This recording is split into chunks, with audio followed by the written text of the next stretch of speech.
Hello everyone. तो जैसा कि आप सबको पता है कि एचटेट 2023 के एग्ज़ाम की डेट आ चुकी है। 2 और 3 दिसंबर को आपका एग्ज़ाम होने वाला है। तो कैसे हमें इस एग्ज़ाम को क्रैक करना है कम टाइम में, करीब करीब 45 डेज़ है हमारे पास। तो सबसे पहले गलती ना हम करते हैं वो यही है, हमको सारी चीज़ों का सिलेबस पता है, सीडीपी का सिलेबस पता है, हिंदी का पता है, इंग्लिश का पता है, सारा सिलेबस हम एग्ज़ाम तक कवर कर भी लेते हैं, लेकिन फिर भी हमारे एग्ज़ाम में क्वेश्चन अटैम्प्ट नहीं हो पाते। और फिर हमें मतलब कई बच्चे ऐसे हैं जो 80 to 90 के बीच लटकते रहते हैं। कुछ ऐसे हैं जो 70 भी क्रॉस नहीं कर पाते पीजीटी के एग्ज़ाम में, क्योंकि थोड़ा मॉडरेट लेवल का आपका ये एग्ज़ाम आता है, आपको पता ही है। और पीजीटी का तो थोड़ा हाई लेवल का भी हो जाता है, हर चीज़ बिल्कुल ट्रिकी पूछी जाती है। 90 मार्क्स का कॉमन सेक्शन आता है, ये आप सबको पता है। 60 मार्क्स का आपका सब्जेक्ट आता है, जिस भी सब्जेक्ट से आप दे रहे हो, हिंदी, इंग्लिश, एसएस, मैथ्स, कुछ भी हो सकता है। सिलेबस हमको सारा पता होता है, हम कवर कर लेते हैं, ठीक है। लेकिन हमें कैसे तैयारी करनी है, हमें सिलेबस के पीछे नहीं भागना। बिलीव दैट अगर आपके पास 5-10 मिनट है तो प्लीज़ आप इस वीडियो को देखिएगा। जो पहली बार एचटेट एग्ज़ाम देने वाले हैं या 2-3 साल से दे रहे हैं फिर भी नहीं हो रहा, उनके लिए ये स्ट्रेटजी बहुत बहुत बेनिफिशियल है। पर्सनल एक्सपीरियंस बता रही हूँ ये मैं। हमें सिलेबस के पीछे नहीं भागना। हमें कैसे तैयारी करनी है, हमें हेल्प लेनी है प्रीवियस ईयर पेपर से, जो बहुत ज़्यादा हेल्प करते हैं। अब वो आपको कहीं भी मिल सकते हैं, इंटरनेट पे, यूट्यूब पे, जगह जगह आपको सारे प्रीवियस ईयर मिल जाएंगे। और 90 मार्क्स का कॉमन सेक्शन है, ये काफ़ी ज़्यादा इम्पोर्टेंट है। अगर आप इसमें 65 अराउंड स्कोर कर लेते हैं ना, तो आपका एग्ज़ाम क्रैक होने से कोई भी नहीं रोक सकता। लेकिन 65 हम नहीं कर पाते, 60 के अराउंड रह जाते हैं, और कई तो उससे भी कम रह जाते हैं। पीजीटी में तो स्पेशली होता है ये, क्योंकि सब्जेक्ट है वो नेगेटिव मार्किंग नहीं है। थोड़ा बहुत अगर आपकी पकड़ है तो आप इसमें से 25 to 30 मार्क्स इसमें आराम से ले लेते हैं और एग्ज़ाम क्रैक हो जाता है। और सब्जेक्ट कुछ ज़्यादा ही अच्छा है तो हमारे मार्क्स भी बहुत ज़्यादा अच्छे आ सकते हैं। और अगर हम कॉमन सेक्शन में 70 स्कोर कर दें तो हमारा 120 स्कोर आराम से ही रहने वाला है एचटेट एग्ज़ाम में। तो क्या स्ट्रेटजी है, हमें बिल्कुल सिलेबस के पीछे नहीं भागना। हम पूरा सिलेबस कवर कर लेते हैं, सीडीपी का, हिंदी इंग्लिश का, क्वांट, रीजनिंग, जीके सब्जेक्ट भी पूरा पढ़ लेते हैं। बट जब एग्ज़ाम में बैठते हैं तो हमसे क्वेश्चन सॉल्व नहीं हो पाते। वो इसी हिसाब से टॉपिक के बीच में से क्वेश्चन पूछे जाते हैं और हम ऑप्शंस में कंफ्यूज हो जाते हैं, ठीक है। तो बात करते हैं पहले जो 30 मार्क्स की साइकोलॉजी आती है, जो बहुत ज़्यादा इम्पोर्टेंट रोल प्ले करती है आपका एग्ज़ाम पास करने में। इसमें काफ़ी लोग फंसते हैं, क्योंकि ये हमने बचपन से नहीं पढ़ी होती, इसको हम बीएड में आके पढ़ते हैं। और वहाँ भी क्या करते हैं, एग्ज़ाम पास करने के लिए पढ़ते हैं, लास्ट में कुछ ज़्यादा डीपली नहीं पढ़ते। जिस हिसाब से टीचिंग एग्ज़ाम में क्वेश्चंस पूछे जाते हैं, स्पेशली एचटेट में, आपको क्या करना है, सारे प्रीवियस ईयर क्वेश्चन पेपर उठाने हैं। उसके बाद उनमें से जो टॉपिक आते हैं ना, वो सारे टॉपिक आपको लिख लेने हैं, नोट्स बना लेने हैं कि किन किन टॉपिक से क्वेश्चन आए हैं। मैंने इस पर एक वीडियो बना रखी है, 2011 से लेके 2022 तक सारे टॉपिक मैंने मेंशन किए हैं, जो भी यूज़ हुए हैं, या तो वो क्वेश्चन में यूज़ हुए हैं या ऑप्शंस में भी आए हैं। वो सारे टॉपिक मैंने इस पे वीडियो बना रखी है। और उन टॉपिक्स पे जो वीडियो मैंने बनाई है वो उसी हिसाब से बनाई है जिस हिसाब से जो वर्डिंग यूज़ की जाती है क्वेश्चंस में। आपको पता है कि बहुत ज़्यादा बीच में से एग्जांपल देके पूछा जाता है और ऑप्शंस में कन्फ्यूज़न हो जाती है। मैंने वही वर्डिंग और वही की पॉइंट्स अपनी वीडियो में यूज़ की हैं। अगर आपको अच्छा लगे तो आप ज़रूर देखना, वरना कोई ज़रूरी नहीं है। आप कहीं से जहाँ से भी तैयारी कर रहे हैं, जो आपको अच्छा लगता है आपको वो करना है। लेकिन करना क्या है, आपको की पॉइंट्स ज़रूर देखने हैं, पॉजिटिव और जो नेगेटिव पॉइंट होते हैं। आपको सिर्फ सिलेबस कवर नहीं करना कि मैंने ये थ्योरी पढ़ ली है तो मेरा ये रेडी हो गया है, लेकिन वो रेडी नहीं होता।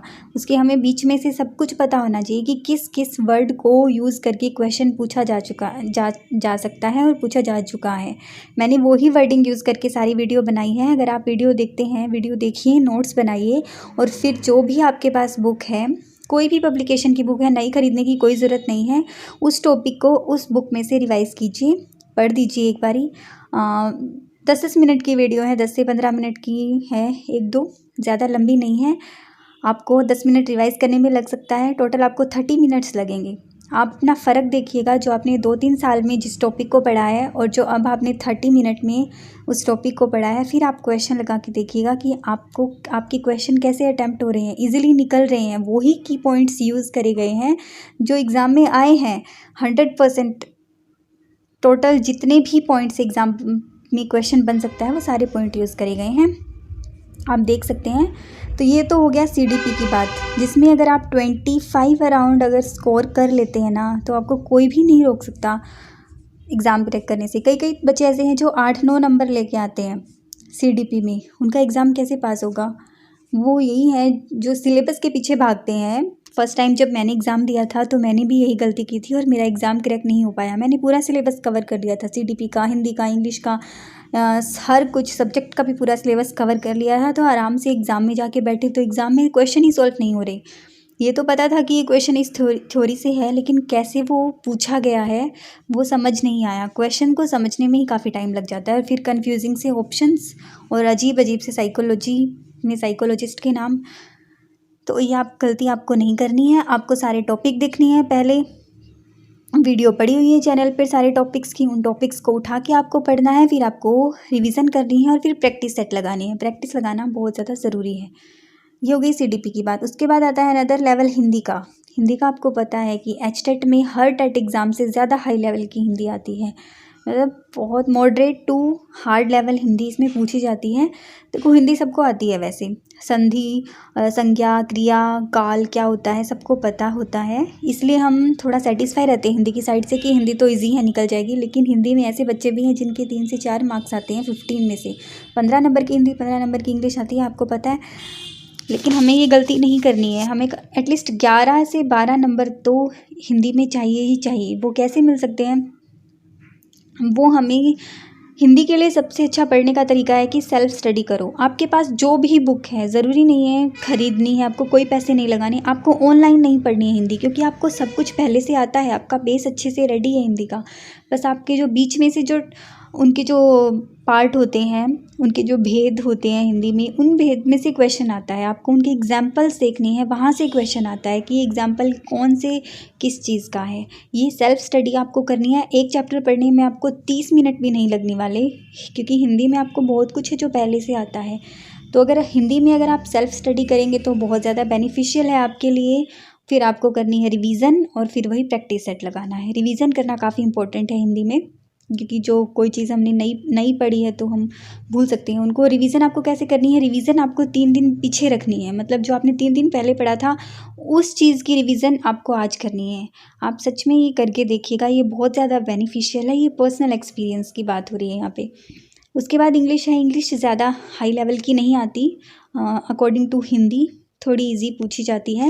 और कुछ कुछ टॉपिक्स ऐसे हैं जहाँ से 100% क्वेश्चन आता है, जैसे वॉइस है, नरेशन है। मैंने हिंदी और इंग्लिश के टॉपिक्स पे भी एक शॉर्ट्स डाला हुआ है, आप देख सकते हैं, जहाँ से 100% क्वेश्चन आते हैं। कम से कम 15-15 ही टॉपिक होंगे, इनके ज़्यादा नहीं है। बिल्कुल आपको क्वेश्चन वहाँ से मिल जाएगा। तो आप अपने अच्छे से रेडी कर सकते हैं। आप सेल्फ स्टडी भी कर सकते हैं, कोई बुक से आराम से निकल जाएगा। या आपको बिल्कुल भी इंग्लिश नहीं आती है तो कोई वीडियो भी देख सकते हैं, वीडियो की हेल्प ले सकते हैं। स्पेलिंग एरर पे क्वेश्चन आता है। स्पेलिंग एरर कैसे निकलेगी? प्रैक्टिस से ही निकलेगी। आपको वर्ड्स की प्रैक्टिस करनी है। कभी भी आपको टाइम मिले तो 10-10 वर्ड की डेली आप प्रैक्टिस कर सकते हो। तो प्रीवियस ईयर की हेल्प ज़रूर लेना। इंग्लिश और हिंदी आपकी आराम से सेल्फ स्टडी से अटैम्प्ट हो जाएगी। साइको का मैंने आपको बता दिया। क्वांट, रीजनिंग और हरियाणा जी के क्वांट है वो ज़्यादा हाई लेवल का नहीं आता, बिल्कुल ही इजी लेवल का आता है। कोई भी चैप्टर उठा के आप उसके बेस मत पढ़िए, उसके आप क्वेश्चन उठाइए। स्टार्टिंग के जो 20 क्वेश्चन होते हैं एक चैप्टर से वो कर दीजिए। जैसे रेशो के आज कर लिए, ratio, percentage, work and time, इन्हीं में से आते हैं क्वेश्चन। 10 क्वेश्चन आपको देखने को मिलेंगे, जिसमें से 2-3 क्वेश्चन, 3-4 क्वेश्चन तो ऐसे हैं जो आप कुछ भी ना पढ़ के जाओ तो आराम से हो जाएंगे। बाकी है वो थोड़ा बहुत आपको देखना पड़ेगा। रेशो है, परसेंटेज है, इनके आप 20-20 क्वेश्चन उठाइए और करीबन 15 चैप्टर होंगे। 15 के चैप्टर 20 मिनट उठाएंगे, उसमें भी आपको 30 मिनट लगनी है 20 क्वेश्चन करने में। हर एक के आप रिवीजन कीजिए, आपका आराम से क्वांट वाला सेक्शन निकल जाएगा। बिल्कुल इजी इजी जो स्टार्टिंग के क्वेश्चन होते हैं ना, वहाँ से आपका क्वेश्चन निकल जाएगा, बेस बन जाएगा। तो सारे क्वेश्चन अटैम्प्ट हो जाएंगे। रीजनिंग अगर आपने कहीं से भी थोड़ी सी भी रीजनिंग सीखी है तो आपको निकल जाएगी, बहुत ज़्यादा इजी आती है, कोई डरने वाली बात नहीं है। जो थोड़े बहुत टॉपिक हैं लाइक क्लॉक का टॉपिक है और डाइस का टॉपिक है, ये आपको थोड़ा देखने की ज़रूरत होती है क्योंकि यहाँ से क्वेश्चन आता है और थोड़ा ट्रिकी पड़ जाता है, ये थोड़ा ट्रिक इनकी याद रखनी पड़ती है, भूल जाते हैं इनको, तो आप ये रिवाइज ज़रूर कीजिएगा, क्लॉक और डाइस वाले टॉपिक हैं जो। उसके बाद हरियाणा जीके, अगर हरियाणा का कोई भी एग्ज़ाम आपने दिया तो हरियाणा जीके तो आपने ज़रूर ही पढ़ी होगी। हरियाणा का एग्ज़ाम देने जा रहे हैं तो आपको स्टैटिक जीके तो पता होनी ही चाहिए। हरियाणा का मैप आपको अच्छे से पता होना चाहिए, नॉर्थ में कौन है, साउथ में कौन है, सब कुछ पता होना चाहिए। मैप के अकॉर्डिंग ही आप सारी नदियाँ याद कर सकते हैं और नेशनल हाईवे याद कर सकते हैं। स्टैटिक जीके आपको मैप से बहुत ज़्यादा हेल्प मिलती है याद करने में, ठीक है मैप। उसके बाद दो तीन जो टॉपिक है जहाँ से क्वेश्चन मस्ट है, जैसे कि जो ये 1857 की जो क्रांति हुई थी, 1857 की, यहाँ से कौन कहाँ से लड़ा था, इनके नाम ज़रूर पूछे जाते हैं हर एक। 2017 से हरियाणा जीके आना स्टार्ट हुई है स्टेट एग्ज़ाम में, तब से लेके अब तक कोई एक ऐसा एग्ज़ाम नहीं है जहाँ इस टॉपिक से क्वेश्चन ना आया हो कि 1857 में कौन कहाँ से लड़ा था, उनके नेता का नाम बताइए। तो ये चैप्टर तो आपको करना ही करना है। इस चैप्टर पे भी मैं आपकी वीडियो बना दूंगी, ट्रिक के साथ आपको मिल जाएगी।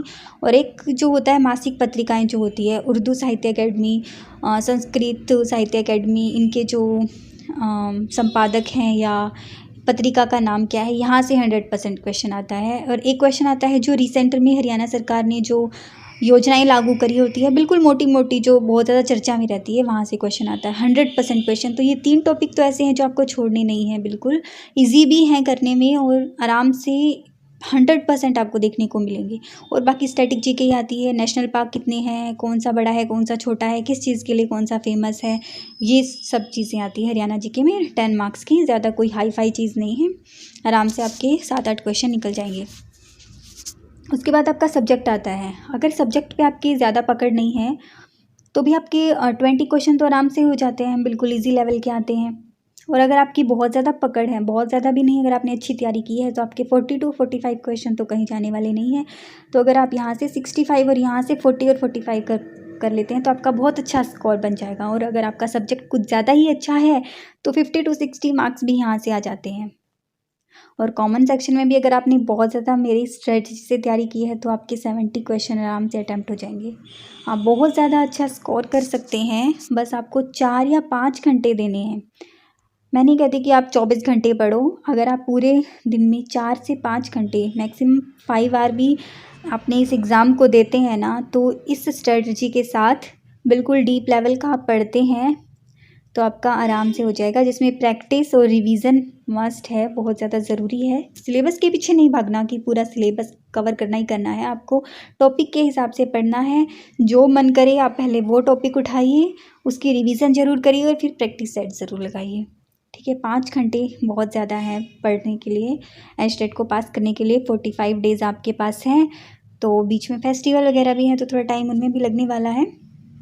आप घर बैठे आराम से इस स्ट्रेटजी के साथ तैयारी कर सकते हैं। सीडीपी की टेंशन लेने की आपको ज़रूरत नहीं है। आप एक बार वीडियो ज़रूर देखिएगा चैनल पे जाके, अगर आपको अच्छी लगे तो देखिएगा, अदरवाइज़ आपको जहाँ से जो भी अच्छी लगती हैं आप देखना। मैंने सारे की पॉइंट्स लिखे हुए हैं इसमें, आप पढ़ने का एक बार तरीका पता चल जाएगा आपको, तो आप देख सकते हैं जाके।